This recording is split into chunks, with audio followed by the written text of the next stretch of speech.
newankubadde nga tewabaddewo kabonero konna akalaga nti abali munda bategese lutalo. Newankubadde tewabaddewo kabonero konna akalaga nti ababadde munda babadde bategese lutalo. Amangu ddala nga kibajje bafulume abakuumaddembe babambalidde. Amangu ddala nga kibajje bafulume abakuumaddembe babambalidde. NTV ekugamba nti bano abantu tebalina musango gwe baakoze. Kati olunaku olwaleero abakwatiddwa 21 batwaliddwa mu kkooti y'e Kawempe esookerwako benyonyoleko ku kyabawaze okwanganga abakuumaddembe ne batuuka n'okwonoona ebintu. Bano baguddeko emisango egy'enkizo okuli okwonoona ebintu omubadde n'emmotoka ya poliisi ko n'okweyisa mu ngeri ebalabisanga ebyeneena. Bankubye nsenna naye ng'ensonga kujja wano just kwogera n'abantu era nga bwe tuzze kibadde kyetaagisa okumenya. Omusajja bamumenya okugulu.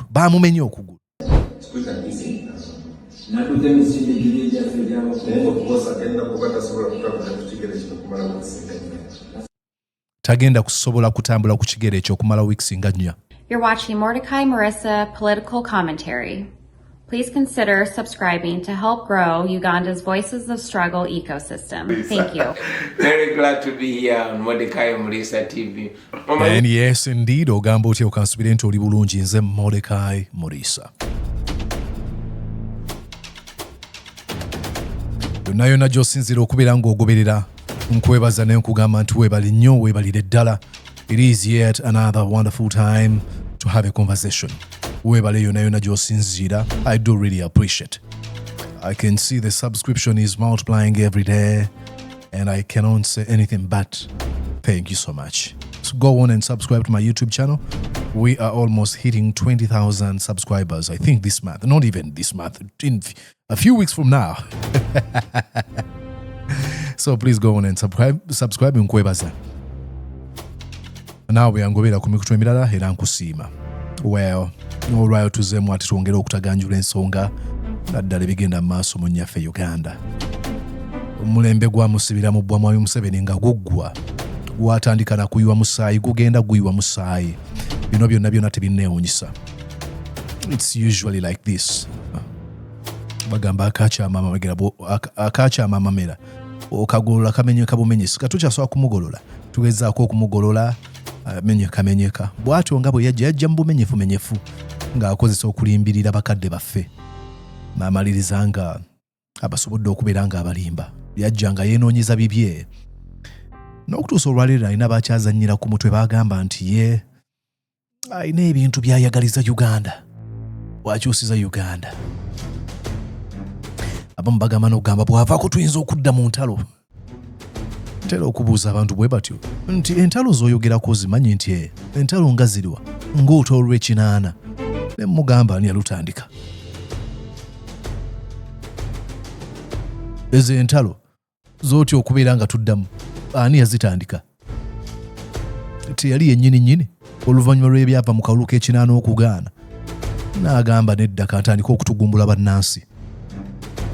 So ababutaba kugenda mu lutalo mu kinaana twete tugenda kuba na lutalo. So bw'avaako ani agenda okuleeta olutalo? Babazannyidde ku mitwe mbu akoze enguudo. Noonyereza azikoledde ku nsimbi zaani era ssente mmeka? Aleese emirembe ate si yagaba emirembe. Emirembe ozaalibwa nagyo n'ebirala bingi byabazannyira ku mutwe. But anyway, so ogenda kwogera ku byabaddewo ate olunaku lwabadde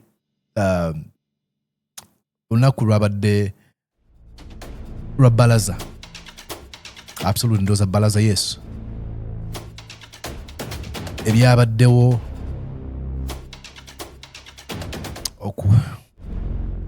Bobi Wine asobodde okubeera nga akyalira ku muganda waffe ndowooza Geoffrey Ongima. N'asobola okubeera nga amulaba bw'ayimiridde muganda waffe gwe bamenye okugulu. Ndi mu kuteekateeka okukola video nga mu profiling osobole okumutegeera. Then mweno video ngenda kwogera ku kikyayogera na kiki ekitegeeza.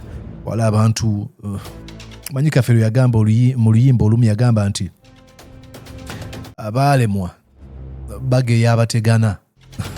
Manyi kitegeeza nti goyinza okulaba oli omuntu nga yalemwa yasinga okugeya oyo ate ategana. Atasobola kuyimirira kwogera bigambo bya buvumu eri bantu ba buyinza. Yadda kuba nabyogera n'agamba kati yeepanga kibayinza okumutta. Namugwiya bugamba nti Onanga akasanke kakulema okumanya okukamala ebyoya nga tojja weekaneekirira nti amuleete n'eŋŋaŋa. Gwe atasobola kwogera, gwawa amagezi ku bali abasobola okwogera. Shut up. Anyways, kamba we ate wano eno Bobi Wine yasobodde okubeera naye katusandike n'ebigambo bya muganda waffe n'okubajjukiza okubawa feel ey'ebigambo abamu muyinza okuba temwalabye nti muganda waffe ono yabadde akubiddwa, yabadde amenyeddwa okugulu. Mwaka akaseera bantu batono nnyo, olaba nze siri muwagizi wa mukulembeze wa wano gwe bayita Donald John Trump, amuwa ekitiibwa kubanga ye president, mpa office ekitiibwa. Ekintu ekindeetera obuzibu kwe kuba okwekitiibwa office ya Mwami Museveni kuba agittattanye naye nga office nga yo ya president of Uganda njiwa ekitiibwa Mwami Museveni nedda. So wano ng'amenyeddwa okugulu. Batono nnyo ku ffe badde nkuwa ekyokolako kya Trump. Ebyaliwo ne bagenda mu kuba amasasi n'avayo n'awanika ekikonde ekyo n'agamba fight. Bingi ebisobola okukubaganyizibwako ebirowoozo ku ebyaliwo naye katutwale nti amasasi gaali matuufu era nti yali baali baagala kumutta. Omuntu okufuna obuvumu n'ayogerera mwaka akaseera n'agamba Rwanda tekiba kyangu. Musajja waffe ono babadde bamukubye bamumenye okugulu kulengere. Jjukira ebigambo bye yayogedde. People power, our power. People power, our power. NUP everywhere. NUP. I want to look at you. Again, I want to emphasize Bobi Wine. What is Bobi Wine doing? Gawe mabega mwetegereze. Nti ali mabega. Ayogera. Addamu ebigambo ebyogerwa. Ono alinga foot soldier we. Tomulekerera kubyogera Canada na mukaseera ako ng'amenyise. NUP everywhere. NUP. Wakataka bullet everywhere. Bai, bano abasajja batutya. Kubanga bajjeeyo amagye ge basinga okwesiga yejjaati. Anti-terrorism unity. Bamukubye kukankana n'okukankana. Naye amaanyi gayogeza. Now, look. Ebimu ku bintu Martin Luther King Jr. bye yafuna mu myaka egy'enkaaga. Yategeera nti amawulire ga mugaso nnyo okuimpactinga endowooza z'abantu. Nti n'abantu abaali abazungu nga tebafaayo ku busosoze eri baddugavu. Bwe baalaba ebifaananyi ng'abantu abaddugavu batulugunyizibwa, bookyebwa, lynching, batemwatema, bakolebwako ebikolobero. Abamu ku baabali tabiri kwe baali bagamba ne bannaye ne bwe nandibadde nze nedda. Era abamu baamaliriza abazungu nga beegasse ku civil rights movement okulwanirira abaddugavu. This is why Bobi Wine yali abagamba nti essimu gy'okutte mu ngalo kyakulwanyisa kyo. Tokijaajamya. Kikozese mu ngeri emu oba endala. This kyenjogerako olwaleero. Nti okukwata bino ebifaananyi tudocumentinge, tubirage ensi. Abantu bali justified, tubeere justified mu bye tunaakolanga. Look, I do not condone, I don't endorse violence in any way. But I won't be surprised if some of our people resort to violence. Not because I want them to resort to violence. Naye omuntu bw'otamulekera option ey'ekintu kyonna amaliriza kye kyakoze. Let me reduce here today one eno. Nti abantu bano mubakoze buli kikyamu, mubawambye, mubatulugunyiza, mubaggyemu enjaya, mubasseeko olusu, mubaliisiza ggoonya, mubasiyaze, mubatuuziza mu kaabuyonjo. Yisi kaabuyonjo nga empitambi ejjudde buli wamu ne mubasuza mu buduukulu obwo. Ne mubakuba baseranyansi ne bavaamu embuto. Ne mubuzaawo amu betwalimanya gye badda. Abalala mubayisizaako emmotoka ne mubatta nga bassente zabaliito Nabukenya abattiddwa n'abalala bonna bonna. Omuntu omu bw'avaayo n'akola ekikyamu kyonna tewali agenda kumunenya. Wajja kubeera divided opinion, but people will sympathize. Mumanyi omusajja ono muvubuka bamuyita Luigi yakuba CEO owa insurance gundi president wa insurance company wano amasasi. Naye abantu bayimirira buli kaseera bagamba free Luigi. Sigamba nti yakola kirungi n'abantu bali bamaze okulaba butya insurance company bwe zibba abantu abamu ne batulikono gamba ayimbulwe si kyenzikirizzaamu ekyo ndowooza nti amateeka gateekeddwa okugobererwa ndi muntu agoberera amateeka njagala amateeka gakole but at the same time I'm not blind to the realities of life and what humans can do mu kaseera nga bali threatened. Omusajja bamukoze bagijirayo gwe utakasoli bagijirayo gwe wa boda bagijirayo gwe omukazi ateeka obuntu kunoza ni bypass olwokuba Museveni ayitawo oli ku map media ne bakuwe ng'oyo takasoli mukazi wattu eno ensi yaffe ne bw'oba tolina we bagenda kukuziika ng'oliziikibwa mulimbo era siro ogenda ziikibwa mulimbo Uganda tebajja kutwala mulimbo ye Tanzania kubanga toli mu Tanzania oli munna Uganda. This is why I'm sorry for pausing here. Usually I have people who ask me and I'll keep on repeating, Chino. The reason that's why I'm in the USA, but I'm still concerned about the affairs of my country, is because in the end, I was born in the boundaries of a place called Uganda. In the end, abantu bonna bonna bemmanyi abammanyi bava Uganda. Tekituula bulungi munze kugamba kambyesonyiwe ng'abalala bwe bakikola bayinza okuba balina ensonga zaabwe kyali mu kwogerako. Look, muyinza bya kiyaaye nze siri wa acrobatics bamenye okugulu. Look at what they've done to him. Bankubye nsenna naye ng'ensonga kujja wano just kwogera n'abantu era nga bwe tuzze kibadde kyetaagisa okumenya. Omusajja bamumenya okugulu. Ajja ati gwe akutta mundu nze gye mpeera omusolo wetaagisa okumenya. Nze siri mulabewo pulezidenti waffe si mulabe. Abantu baba basazeewo okulonda Nalukoola lwaki ebyobufuzi mwabiteekawo? Mulangirire Museveni langirira nti oli kabaka. Langirira nti oli kabaka. Museveni langirira nti oli kabaka.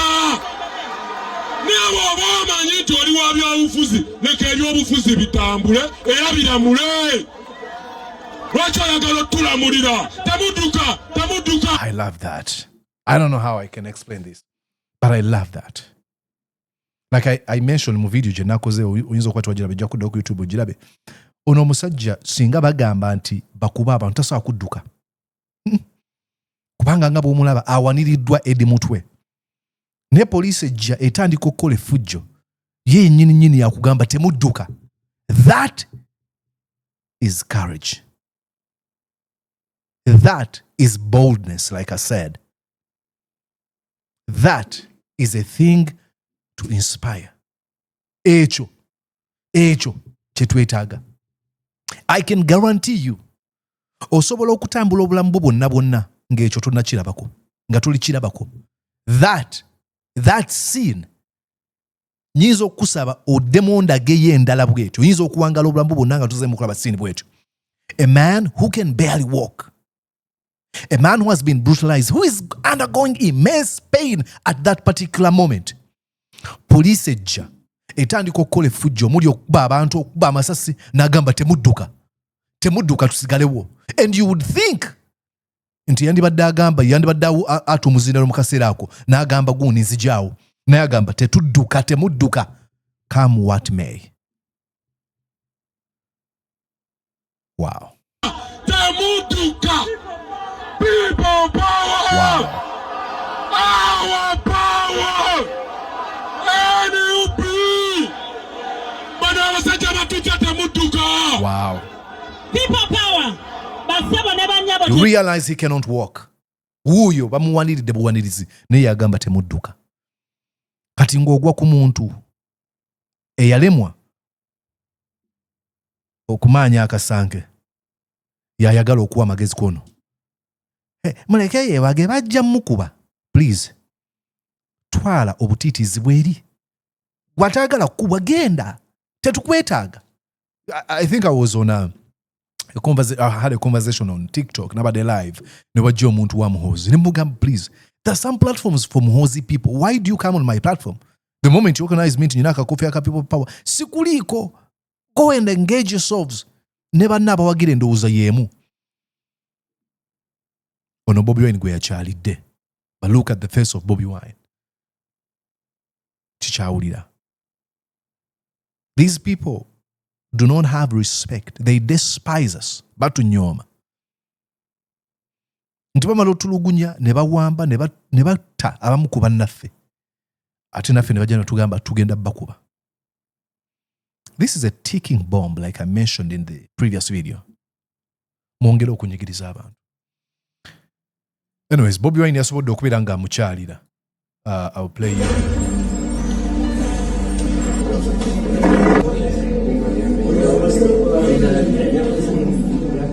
Bobi Wine yamukyalidde nga bw'olabaawo amulaga okugulu okwe kwamenyeddwa.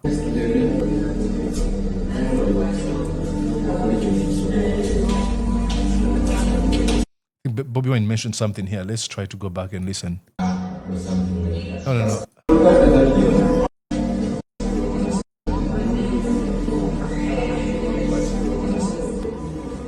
Amulaga we bamukubye.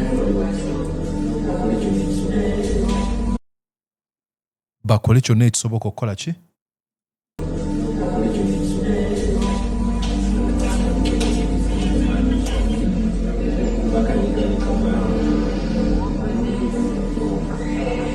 Is describing bwe babadde bamukuba.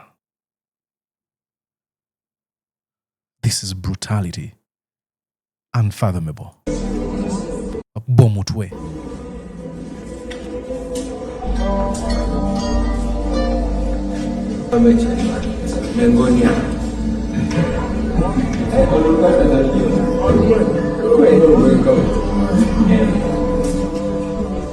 Baganda be.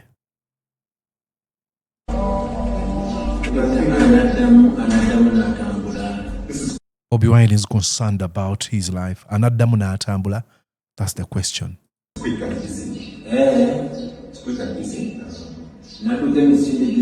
Okay. Amukakasiza nti ayinza okuddamu n'atambula.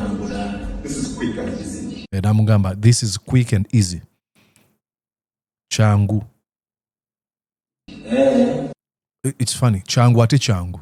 You know, isn't it funny? Changu. Quick. Easy. Quick. It's quick. Mu speed. Ate changu. Easy. Mu bwangu obw'okukola ebintu. Oluganda olulaba nti nalwo lulina ekigambo kimu nga kirina amakulu ga njawulo.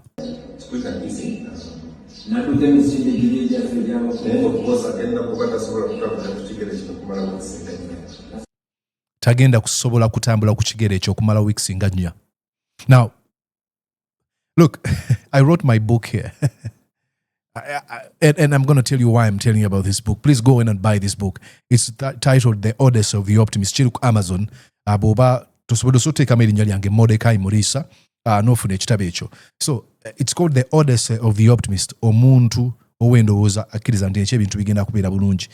So saagala bwe nkola comment saagala ogaye Mulisa oli pessimistic. But I might sound pessimistic. That's why I'm even mentioning about my book. I don't want to sound pessimistic. But let me try to be real. Kati bategedde, don't be surprised nga bamulumba ku ddwaliro ne bamutta. Bayinza omuwa obutwa. Bayinza okukweka ekintu bamukola. Oba abaye akawona. Like, I'm going to profile him. I'm going to talk about him one of these days. Naye njagala okutegeeza nti is a threat to the Museveni regime. They are willing to target folks like him. Kati to be surprised nga bamuwamba ne bamutulugunya ne bamutta. It is very, very, very possible. This is how Museveni operates. So kati ezo ze bamuwadde weeks. I'm surprised. Twetaaga tumukumireko amaaso ate nga nkimanyi. The NUP will do that. Okay. That's okay. But beyond that, it should be fine. Wow.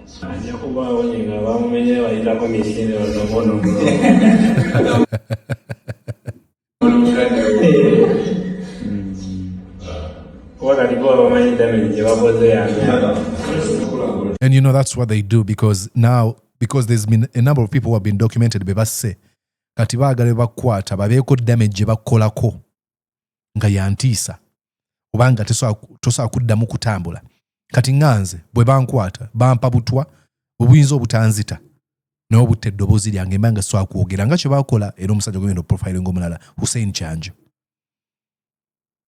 kati ono olw'okuba atambula kati kiddako mission bajja kwagala okumukuba bamuggyeko obusobozi bwe okukola ebyo ebintu byakola balowooza nti baleetera entiisa.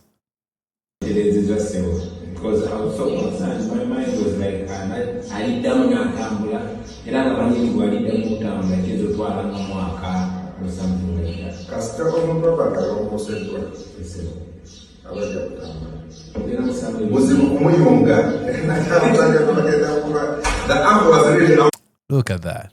Out of shape, you could clearly see. That's what I was saying. It's just something temporary, but the actual injury, the arm completely goes off the body.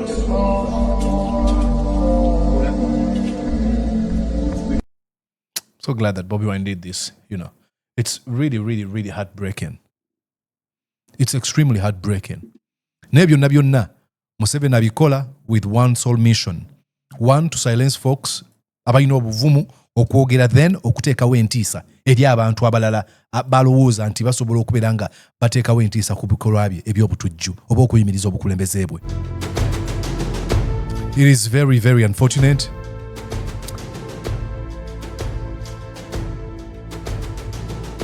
This is the country we're living in, Uganda. Munalowooza nti alina obuyinza abo ne baagala otusomesa ku mpisa butebe teekeddwa okwogera nabo gye bali. Mukulembeze wa ggwanga nayamba eggwanga otya, what did you do? Naye kati oyo Museveni singa abakubira mu mawanga agakuwa reports egagamba president ono atoze emirimu egyenkana bwe giti ebintu nga birabwako byakoze nga sente ezo teyeewoze kwewola n'akola ekintu ekiteekeddwa okutwala emyaka 2 n'akikolera emyaka 30 singa gye yali abeera, singa buli omu tamutemako omutwe. Olaba dda ku nsimbi enneewola okuva e China ze babbyeko ne basigalawo obutundutundu n'abukolamu akaguudo ate nga tulina okusasula ssente ezo eri China n'amagoba agatamanyiddwa muwendo oba omuwendo ogwesittaza n'agamba mulaba oluguudo lwe nakoze. Anyways, okumaliriza wano eno nja kubanga nkutegeeza nti ate abantu ba NUP abakwatiddwa e Kavule ate baguddwako emisango mu kooti e Kawempe. I want you to listen to this. NTV is doing something amazing. They've been doing it. I mean, nakolera NBS, and I do really appreciate what they do, but I appreciated it too. Very important nitty-gritties. Bugambo mentioning mu story. I think I'll show you something here. Kanso kembaza nye kano mbalage chengezaako okwogera. Tugende waneno story yino. Ngati banasitula kwolekera Kawempe North bakweta mu lukungaana lw'omu kubeggwanza ekifo ky'omubaka w'ekitundu kino okukudibwamu okubindabinda. Abawagizi b'ekibiina kino basose kungaanira ku kitebe kyabwe kiri Makerere Kavule abakulira Robert Kyagulanyi Ssentamu n'abakomekereza nnyo okwewala ebikolwa byonna ebyefaananyirizaako. Yabakomekereza okwewala ebikolwa byonna ebyefaananyirizaako ki? Sosookereza abakuumaddembe. Sosookereza abakuumaddembe. Now wulira kye bagenda okuzzaako. Nga tusimbula wano njagala mubeere ne discipline nga bwe tubeera bulijjo. Bagenda kufuba okutwesonsaako. Boogera ne baleeta obujulizi ku kye boogeddeko, then wulira ebigambo ebya Bobi Wine biggwa kyagenda okuzzaako. Wano nyoka kwata. Njagala okubasaba mmere bagezigezi nga ki? Kyokka obwedda bali munda bawaga ng'ebwera bakuumaddembe balinga ababalinze. Obwedda bali munda bawaga ng'ebwera bakuumaddembe balinga ababalinze. Newankubadde nga tewabaddewo kabonero konna akalaga nti abali munda bategese lutalo. Newankubadde tewabaddewo kabonero konna akalaga nti ababadde munda babadde bategese lutalo. Amangu ddala nga kye bajje bafulume abakuumaddembe babambalidde. Amangu ddala nga kye bajje bafulume abakuumaddembe babambalidde. NTV ekugamba nti bano abantu tebalina musango gwe baakoze. NTV is exposing the regime, the brutal regime of Mr. Museveni. Enkokola ne zinoonya obukongovule bangi bavuddewo nga batonya musaayi. Expose them. Eyo ye NTV kyeri mu kukola. Bantu bakomye ku kyakuba kuboogoloza waliwo bwe twalabe nga babakubye ne baboogoloza. Bigambo ebyo bigambo babigenderedde. I love this language. And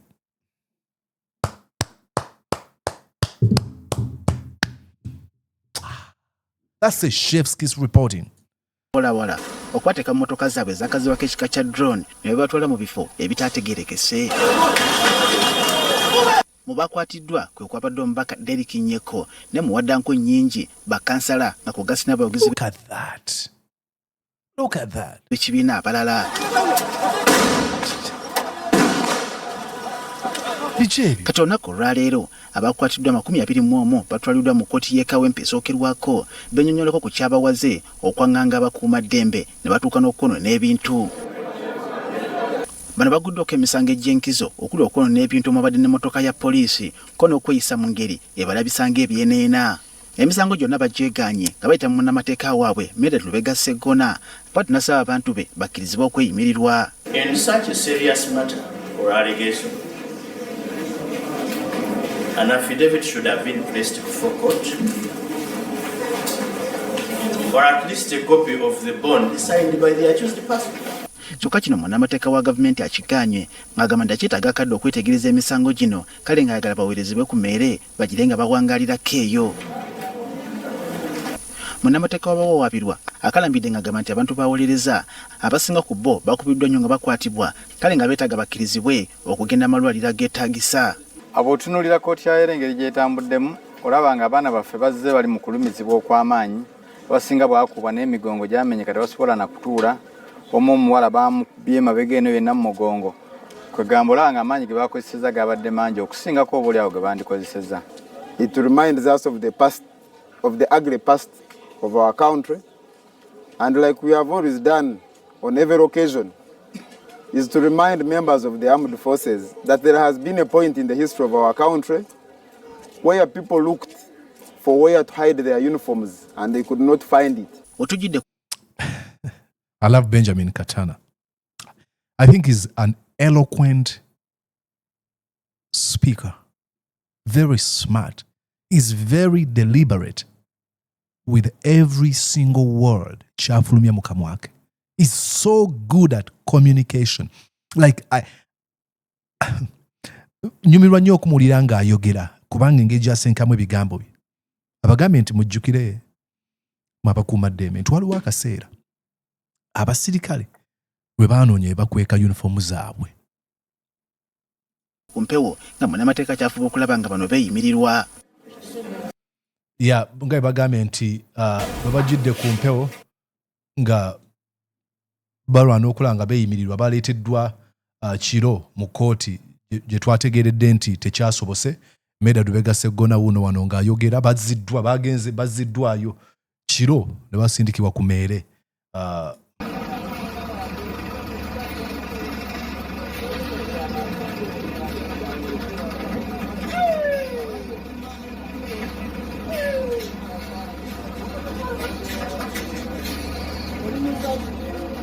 But do you see?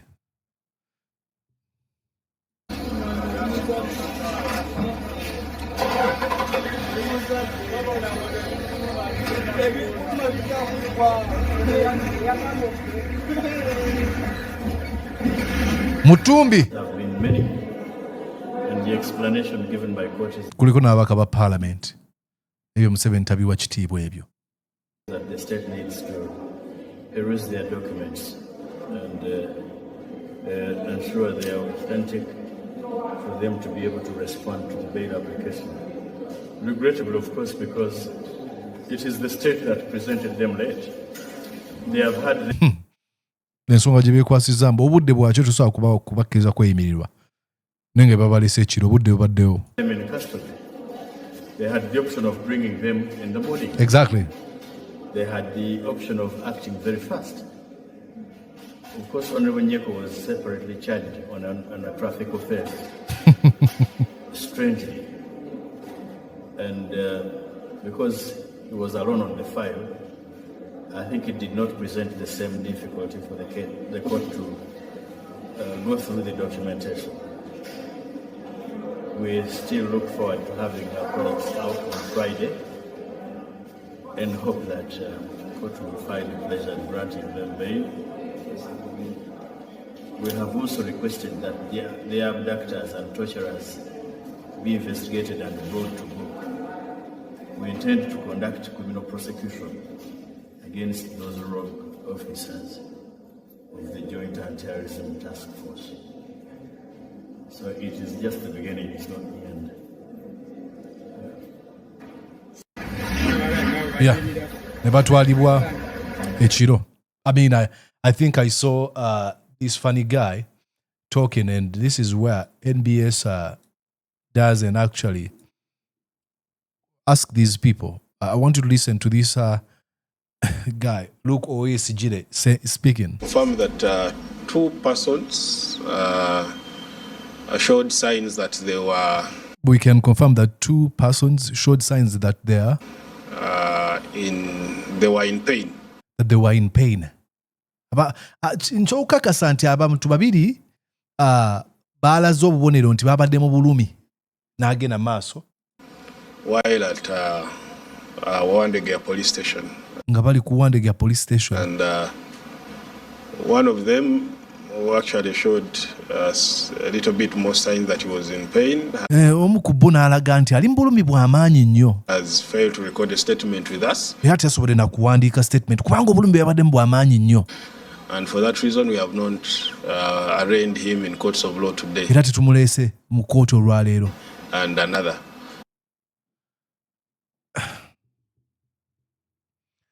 Kambuuze oba obulumi obwo bwamuguddeko oba bwamutuuseeko butya? Nga simanyi.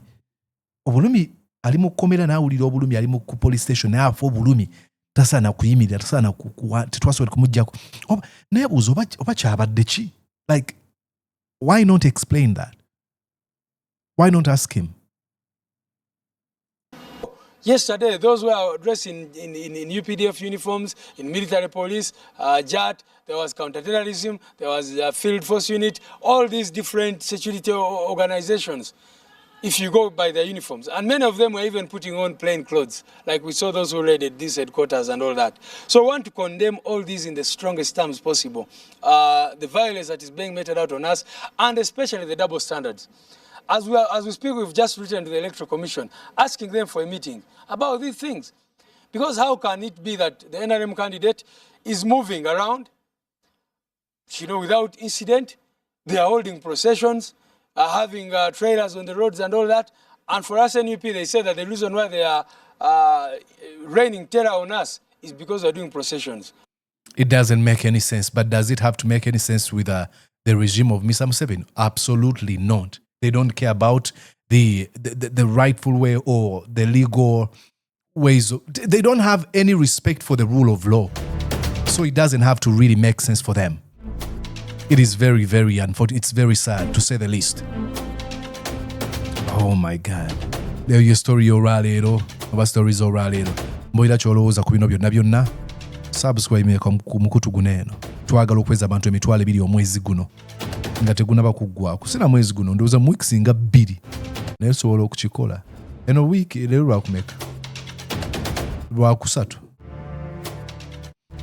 Week eno katuwezeeyo kiri abantu 1,000.